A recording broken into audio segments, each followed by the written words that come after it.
কোথায়? এই তো আমি ওকে খাওয়াবো বলে ভাত আনতে এসেছি। এখনো জেসিকে খাওয়ানো হয়নি? না না খাওয়ানো হয়নি, তো ভাতটা নিয়ে যাবো। আচ্ছা ঠিক আছে, ওটা রাখো। আগে আর কি রান্না করেছো একটুখানি বলো না। কি রান্না করে? এই তো পমফ্রেট মাছের ঝাল করেছি সর্ষে পোস্ত দিয়ে। আর একটা মনে হচ্ছে ইলিশ মাছ দেখা যাচ্ছে না। একটা ইলিশ মাছ ছিল, হ্যাঁ দিয়ে দিয়েছি একসঙ্গে। আর কি করেছো? আর এই তো করলা ভাজা। করলা ভাজা। আর এই কই মাছেরও করেছি ঝাল, দুজন খাবে। কালকে তেল কই করেছিলে, আজকে এমনি ঝাল করেছি। হ্যাঁ বেশি তেল দিয়ে করিনি। পেঁপে সেদ্ধ তো কেন করো এটা? আমার ভালো লাগে না, একদম বিরক্ত লাগে।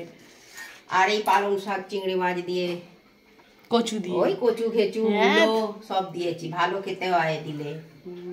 হ্যাঁ তুই খেয়ে দেখ না। আমাকে ওই খালি আমি এই খাবো না ওই খাবো না করলে হয় না। কচু মচু আমার ভালো লাগে না, কেন করো? আমার বিরক্ত লাগে।